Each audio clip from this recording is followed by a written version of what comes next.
isa.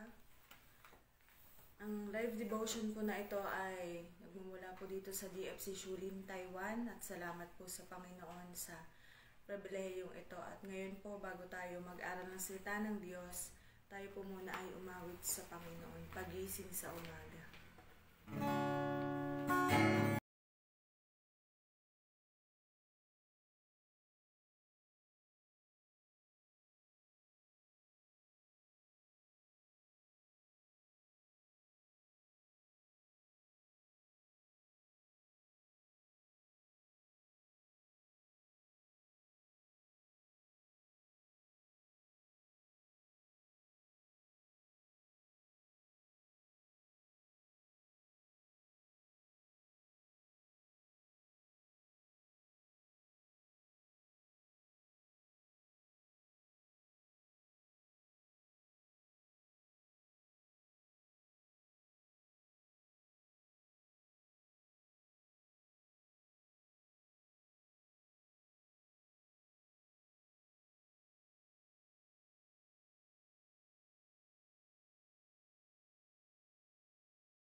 Pagising sa umaga, naaalala kayo, nasasabi ang puso ko na makapiling kayo, umaawit, sumasamba, sumasayaw sa inyo, naghihintay ng pangungusap.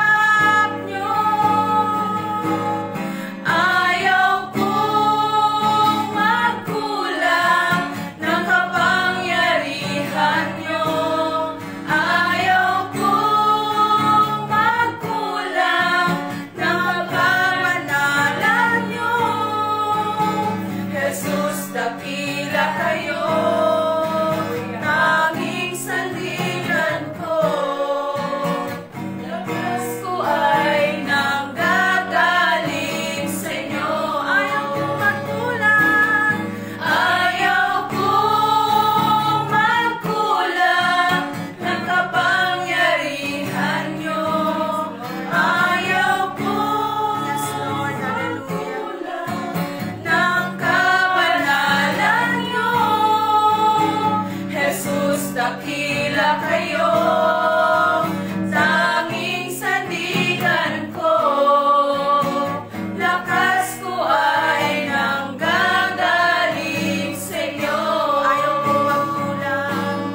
ayaw ko magkulang ng kapangyarihan nyo, ayaw ko magkulang ng dakila kayo, tanging sandigan ko, lakas ko ay nanggagaling sa inyo. Lakas ko ay nanggagaling sa inyo. Lakas ko ay nanggagaling sa inyo. Lakas ko ay nanggagaling sa inyo.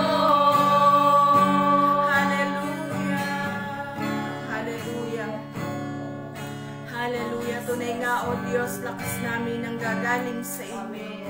Hallelujah, hallelujah, hallelujah. Aming Diyos na makapangyarihan sa lahat, patuloy po kaming lumalapit sa inyo ngayong umagang ito, nagpapakababa. Kilala niyo ang bawat isa sa amin, Panginoon. At At patuloy naming hinihiling, O Diyos, na maging karapat-dapat po kami sa pagtanggap ng iyong mga salita ngayong umagang ito. Buksan niyo nga po, Panginoon, ang aming spiritual ears, spiritual eyes, Panginoon, ang sa ganon ay patuloy po naming maunawaan at makita, Panginoon, ang kalooban po ninyo sa aming mga buhay. At dalangin namin ngayong umagang ito, Panginoon, patuloy niyong samahan ng iyong lingkod sa paghahayag ng iyong mga salita. Ituro niyo, Panginoon, sa kanya ang kanyang mga sasabihin. Salamat sa inyo, Panginoon. At ganon din, Panginoon, sa bawat isa na nakikinig, mga nandito ngayon, Panginoon, mga nagsusubaybay sa live devotion na ito, Panginoon, tanggapin namin ng may kagalakan ng iyong mga salita at kumilos po ito sa aming mga buhay. Salamat po sa inyo, Panginoon. Patuloy namin binibigay sa inyo, Panginoon, ang papuri, parangal at pagdakila sa pangalan ni Jesus. Amen. Salamat po sa Panginoon. Ito po ay tinatawagan ko na po ang magbabahagi ng salita ng Diyos.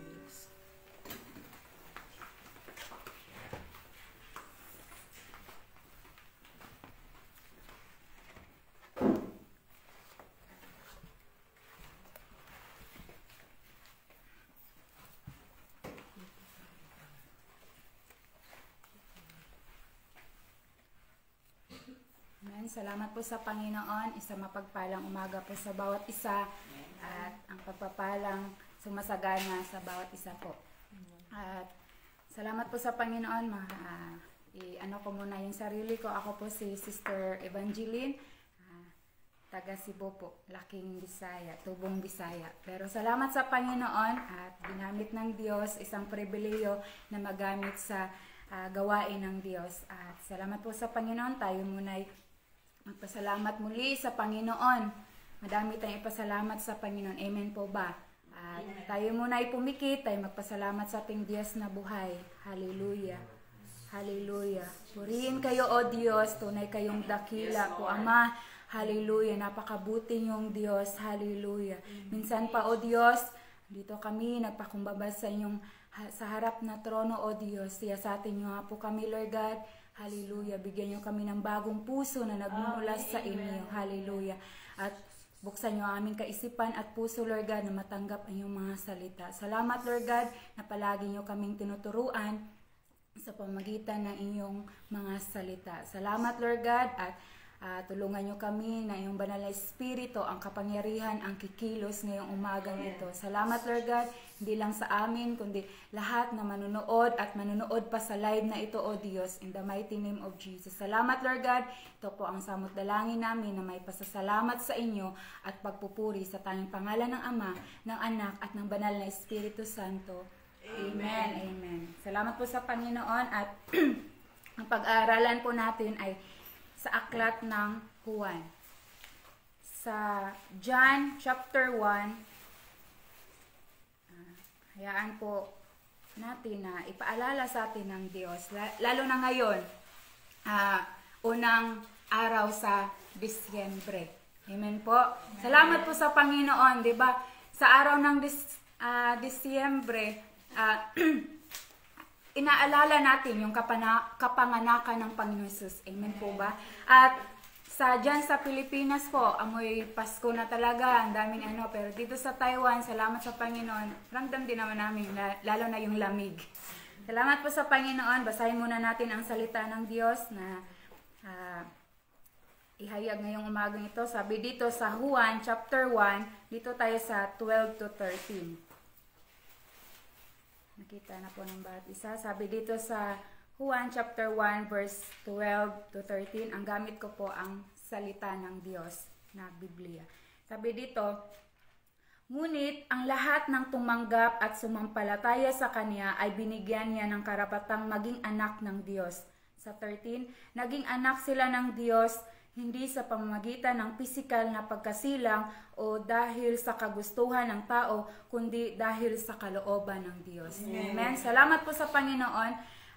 Tunay nga napakabuti ng Diyos. Naging anak tayo ng Diyos Ama nang dahil sa Panginoon Jesus. Amen po ba? Kaya inaalala sa atin ngayong umagang ito, lalo na for Sunday at yung unang buwan sa Disyembre, yung kapanganakan ng Panginoon Jesus, malaking halaga yun sa atin. Dahil sa Panginoon Jesus, naging anak tayo ng Diyos Ama. Amen?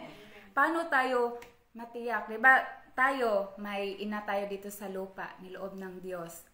Ano natin, parang yung dugo ng ating ama or katiyakan na anak tayo ng ating mga magulang kapag may birth certificate tayo.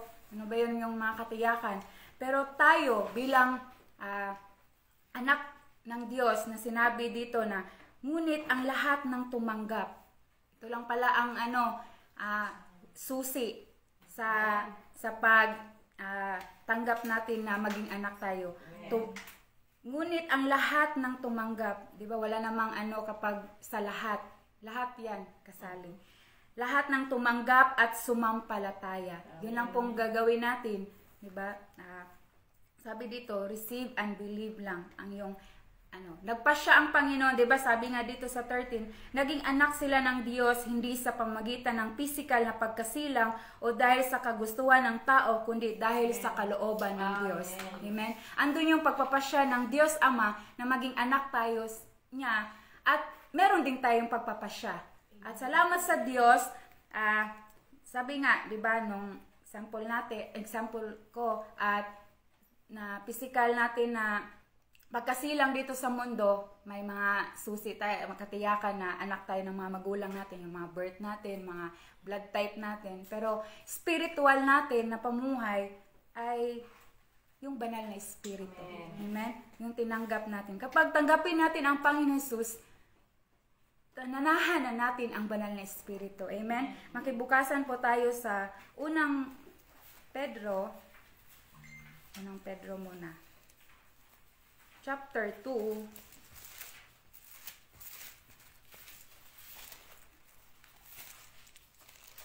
Chapter 2, verse 5.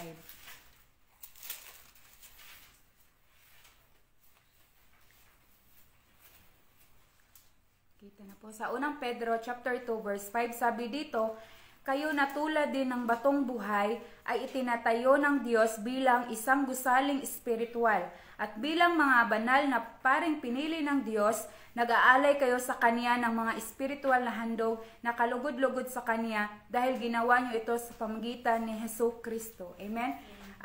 Tayo po ay gusaling spiritual. Amen? Tayo po, sabi nga sa unang Korinto chapter 3 verse 16 to 17, alam na alam to ng lahat bilang tinanggap natin ang Panginoon Jesus na tayo ay templo ng Diyos. Sabi mo yan sa katabi nyo or sa sarili nyo, ako ay templo ng Diyos. Amen? Purihin po ang salita ng Diyos na nagpaalala siya ngayong umaging to na tayo tunay ang templo ng Diyos. Amen? Ginamit ng to ang bahay-sambahan para magpatatag din sa pananampalataya natin. At salamat po sa Panginoon at may ako dito, sabi nga, paano natin matitiyak na tayo ay anak ng Diyos? Diba? Sabi nga, tumanggap at sasampalataya. Pero sabi dito, a person with the Holy Spirit. Amen? Marami kasing natin na ako, Kristiyano, pero yung hindi mo talaga buo na tinanggap ang Panginoon Jesus, hindi mo talaga matatanggap ang banal na espiritu.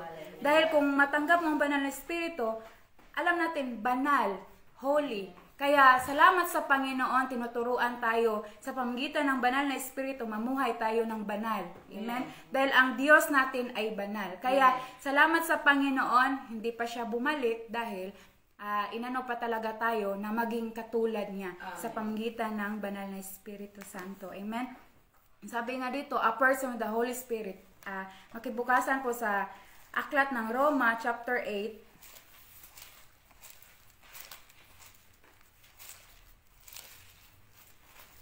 Aklat ng Roma, chapter 8, verse 14.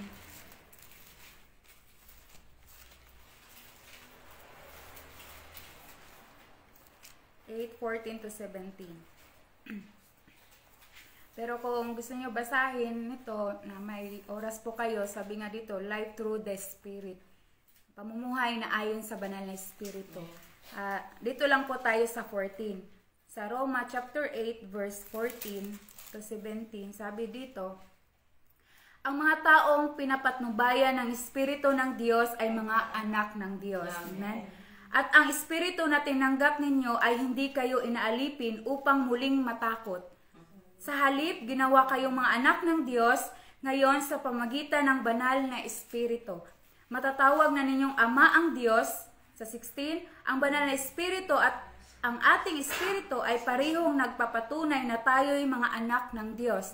Sa 17, at bilang mga anak, mga tagapagmana tayo ng Diyos at kasama ni Kristo na magmamana ng mga pagpapalang inilaan niya sapagkat kung magtitiis tayo kagaya ni Kristo, noon darating ang araw na parangalan din tayong kasama niya. Purihin po ang salita ng Diyos, tunay na kagalakan talaga natin ang salita ng Diyos dahil pinatatag talaga tayo, di ba? Inuulit-ulit na sa pamamagitan ng banal na Espiritu, itinuturi tayong mga anak ng Diyos. Amen? At meron daw mana, di ba? Dito sa lupa, may kung mayaman ang mga natin, ina at ama, may pamana din. Amen? Pero dito lang yan sa mundo. Natin, ang asamin natin, yung pamana sa Diyos Ama. Amen? At dito nga, alam natin na ang Diyos natin ay Espiritu. Amen po? Kaya, sa pamagitan talaga ng Espiritu, doon makikita na anak tayo ng Diyos. Diba? Sa John 4:24, God is Spirit. Sa pangalawa po, sabi dito, a person must be born again. Amen? Pinanganak tayo dito sa mundo. Tayo din, nung tinanggap natin yung Panginoon Jesus, muli din tayong pinanganak. Hindi yung, di ba, nung sa John 3, sa book ng Juan, di ba, nagtanong si Nicodemus, paano maligtas? Sabi, tungkol sa muling kapanganakan. Sabi nga dito sa John chapter 3, verse 3 to 6. Kung lang po magbasa, sabi dito, sumagot si Jesus, sinasabi ko sa iyo ang totoo, hindi mapapabilang sa kaharian ng Diyos ang hindi ipinanganak na muli. Nagtanong si Nicodemus, paano maipapanganak muli ang isang taong matanda na? Hindi na siya pwedeng bumalik sa tiyan ng kanyang ina upang ipanganak muli. Sumagot si Jesus, sinasabi ko sa iyo ang totoo, hindi mapapabilang sa kaharian ng Diyos ang hindi ipinanganak sa pamagitan ng tubig at banal na Espiritu. Sa 6, ang ipinanganak sa pamagitan ng tao ay may pisikal na buhay. Ngunit ang ipinanganak sa pamagitan ng banal na Espiritu ay nagkaroon ng bagong buhay na espiritual. Amen? Bagong buhay tayo sa pamagitan ng banal na Espiritu nung tinanggap natin ang Panginoon bilang Panginoon at tagapagligtas. Amen? Salamat po sa Panginoon dahil isa din ako talaga kalooban ng Panginoon na naging anak din niya ako dahil hindi ko din talaga inisip yung kalooban talaga ng Panginoon. Sobra talagang namangha ako sa Panginoon sa ginawa niya sa buhay ko. Dahil hindi ko talaga to alam ang salita ng Diyos, pero salamat sa Diyos dahil nung tinanggap ko siya ng buong puso bilang Panginoon at tagapagligtas, binigyan niya yung Espiritu Santo para magpaunawa sa atin. Amen? At salamat po sa Panginoon, yun po, meron tayong gagawin din yung pagpapasya natin. At malapit na po ako matapos. Sabi nga, at dito na tayo sa katiyakan din na yung basahin natin yung mga verse na tayo ay anak ng Diyos sa 1 John po.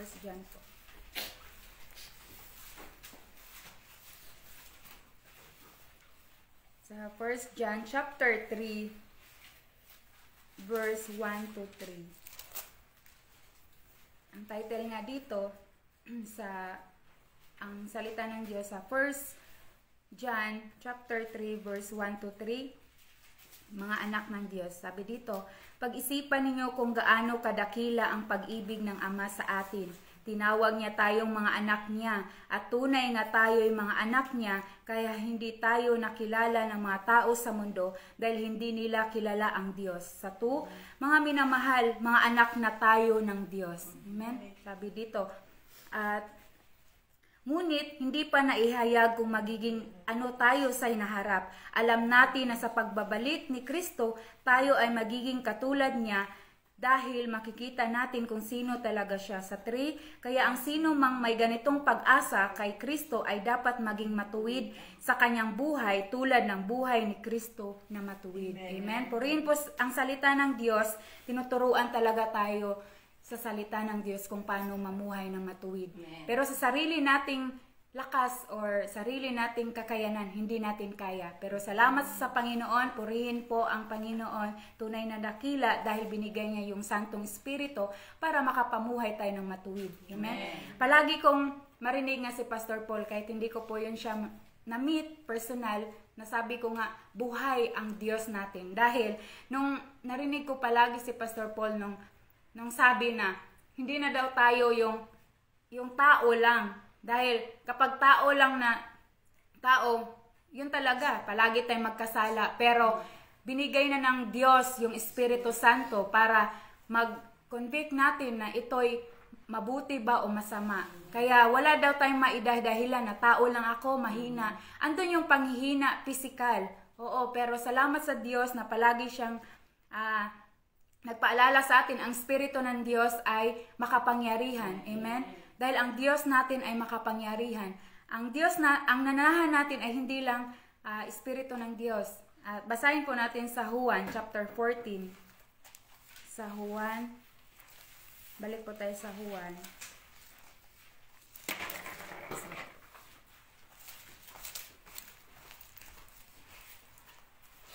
Sa aklat ng Juan chapter 14 verse 23. Tayo. Sa Juan chapter 14 verse 23, sabi dito, sumagot si Jesus, ang nagmamahal sa akin ay susunod sa aking salita. Mamahalin siya ng aking Ama at mananahan kami sa Kanya. Amen? Purihin po ang salita ng Diyos. Hindi lang binigay ng Diyos or natanggap natin ang Panginoon Jesus. Alam natin, ang Panginoon natin ay isa lang, pero tatlong persona. At ang Diyos na magpaunawa sa atin, kung hindi man natin, 'di ba, kung binasa natin, hindi natin kayang unawain pa, 'di ba, nung binasa natin yung sa 1 John. Pero sa pagbalik ni Kristo, doon na natin maunawaan ang lahat. Amen. Salamat po sa Panginoon, tunay na dakila talaga ang Diyos na palagi, 'di ba? Sa kanta, tunay na dakila. Amen. At sa last verse na po tayo. Basahin muna natin yung Efeso dahil ito po yung katiyakan ng kaligtasan natin, ang banal na Espiritu.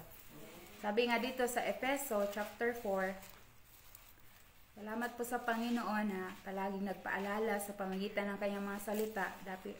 Sabi nga dito sa Efeso chapter 4 verse 30, at huwag ninyong bigyan ng kalungkutan ang banal na Espiritu ng Diyos, sapagkat ang banal na Espiritu ang siyang tanda na kayo'y sa Diyos, at siya ang katiyakan ng kaligtasan nyo pagdating ng araw. Amen. Purihin po ang salita ng Diyos na palagi talagang inano tayo ng Lord, tinutuwid kung paano tayo maligtas. Amen. At salamat po sa Panginoon. Sa Efeso pa rin, sa last verse na po tayo, at salamat sa Diyos.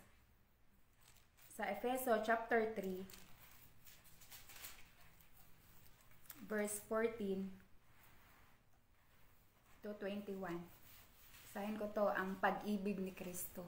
Amen? Alam natin na ang buod ng Biblia, John 3:16, sapagkat gayon na lamang ang pag-ibig ng Diyos sa atin sa sanlibutan. Ibinigay niya ang bugtong na anak. Kung sino yung sasampalataya ay hindi na mapahama kundi magkaroon ng buhay na walang hanggan. Amen? Hindi lang buhay na walang hanggan ang binigay sa atin ng Diyos. Amen po ba? Amen. Binigay niya yung Espiritu Santo, naging anak tayo. Kaya ko to, we are child of God. Amen? At salamat po sa Panginoon. Basahin po natin to sa Efeso chapter 3 verse 14 to 21. Ang pag-ibig ni Kristo.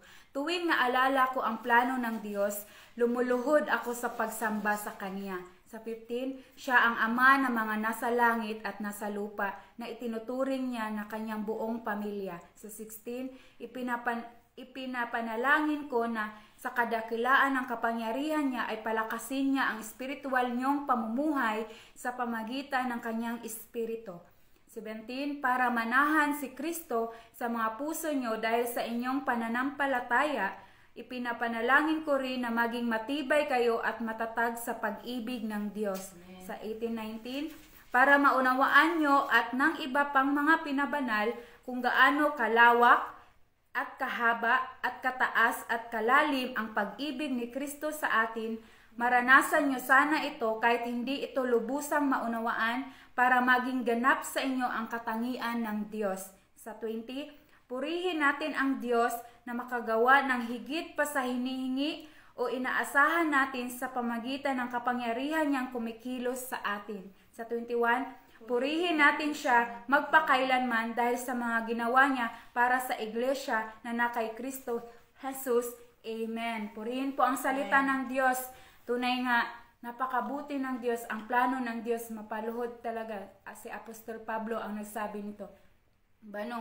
Nung nakita ni Apostol Pablo, nung nasa espiritu siya, napaluhod ang Apostol Pablo. Ganon din tayo. Kung paano nagtagumpay ang Panginoon Jesus dahil sinasamahan siya ng banal na espiritu, ganon din tayo. Binigay na lahat ng Diyos. Wala na tayong maidahilan pa sa Diyos na hindi natin matanggap ang gantimpala. Dahil lahat na nasa salita ng Diyos. Purihin po ang salita ng Diyos sa umagang ito at salamat sa kanyang mga salita na nagpaalala sa atin. We are child of God. Amen. Kung inaalala man natin ngayong buwan na ito na kung ano talaga ang dahilan sa Pasko, ganun din tayo. Alalahanin natin palagi. Malaking bagay ang naging anak ng Diyos. Amen. At salamat po sa Panginoon sa umagang ito. Gusto po ang gawain na tayo manalangin at alam natin sa samba ang lahat. At yun nga, binasa natin sa unang Korinto, chapter 3, verse 16, na tayo'y templo ng Diyos. Kaya magsamba tayo sa espiritu at katotohanan. Salamat po sa Panginoon. Tayo'y pumikit, tayo magpasalamat sa ating Diyos na buhay. Hallelujah. Hallelujah. Purihin kayo, O Diyos. Tunay kayong dakila, O Diyos. Hallelujah. Hallelujah. Hindi namin kayang unawain, O Diyos, pero naniwala kami sa inyong pag-ibig, O Diyos.